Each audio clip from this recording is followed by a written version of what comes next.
Right now, somewhere in your bank statement, there's $50 leaking out every single week.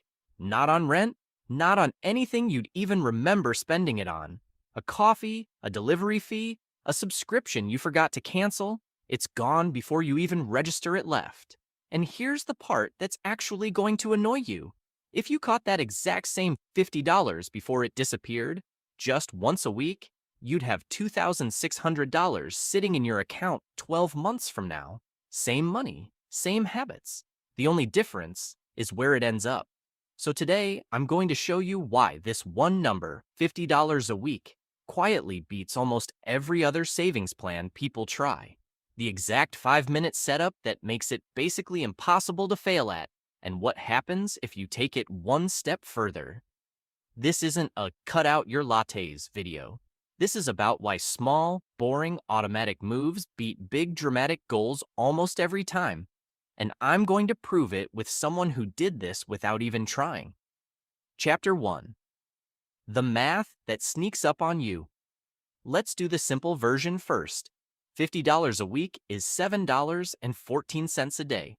Less than most people spend on lunch without thinking twice. Multiply that by 52 weeks, and you land on $2,600. No investing, no interest, no risk, just cash, sitting there, waiting. But here's the trick your brain plays on you. Tell someone to save $2,600 this year and watch them flinch. That's rent, that's a flight, that's real money, that feels impossible.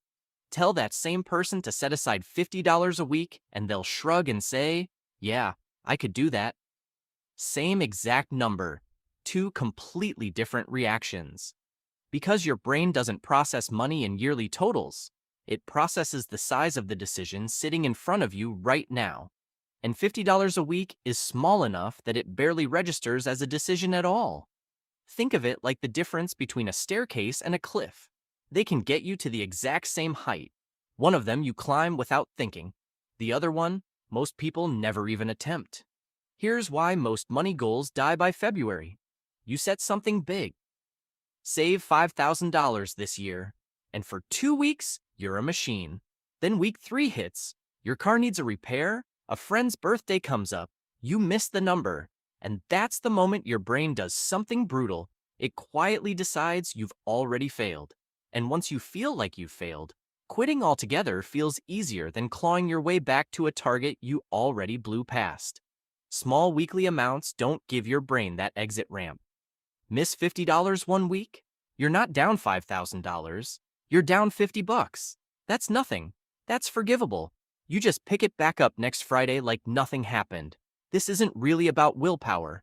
It's about building a goal so small, your brain never gets the chance to talk you out of it. Chapter 2. I don't have $50 to spare. I know what some of you are thinking right now. Easy for you to say, I'm already stretched thin. Fair. So before we go further, let's deal with that honestly, instead of pretending everyone has slack in their budget. Here's the reframe. You're not being asked to find $50 you don't have. You're being asked to find it in places you're not currently looking. Go check your subscriptions right now. The average person is paying for at least one thing they forgot exists. Check how many times you tapped a delivery app this month instead of cooking something you already had in the fridge. Check the difference between store brand and name brand on the 5 things you buy every week. None of these are dramatic sacrifices, but stacked together, they get you most of the way to $50 without you feeling like you gave up anything that mattered. And if you genuinely can't find $50, that's fine. Start at $20. The system works at any size. The only thing that actually matters is that it's automatic. Chapter 3. She didn't even try, and that's why it worked. Let me tell you about someone I know who proved this by accident.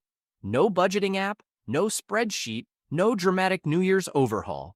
She set up exactly one thing, a $50 automatic transfer every Friday, timed to hit the second her paycheck landed. Before bills, before groceries, before she could even see the money in her checking account. She told me she genuinely forgot it was happening by week 6. Life didn't stop. She still went out with friends, still ordered takeout, still lived like a normal person. But because that $50 was already gone before she ever saw it, there was nothing left to resist, no willpower needed, because there was no decision left for her to make. 12 months later, she opened that account expecting maybe $1,000, if that. It read $2,600. Her exact words to me were, "I didn't even do anything." And that's not her being modest. That's the entire strategy working exactly as designed. She built a system that didn't need her. Chapter 4. What happens if you take it? Further, $2,600 sitting in a regular checking account is good. $2,600 sitting in a high-yield savings account is better, doing basically nothing except existing there, earning you something instead of nothing. But here's the version that actually changes the trajectory. What if, instead of just saving that $50 a week, you invested it? At a conservative long-term average return, that same $50 a week, invested consistently, doesn't just add up, it compounds. Year 1, it looks almost identical to just saving it. But by year 10, the gap between saved in a drawer and invested and left alone isn't small anymore. It's the difference between having put in roughly $26,000 over a decade and having an account that's worth meaningfully more than that, because your money was making money in the background the entire time you weren't thinking about it. You don't have to start there. Saving the $2,600 in cash first, building the habit, proving to yourself it works. That's the right first move. But once that habit is boring and automatic, moving that same transfer into an investment account instead of a savings account is the single upgrade that turns "I saved some money this year" into "I started building real wealth without noticing." So here's where this actually lands. $2,600 sounds like it needs a plan, a budget, a total life overhaul. It doesn't. It needs $50, moved before you can spend it, every Friday, for a year. You're not finding new money. You're just refusing to let money you already had slip through your fingers one more time. Set the transfer up today. Forget about it on purpose.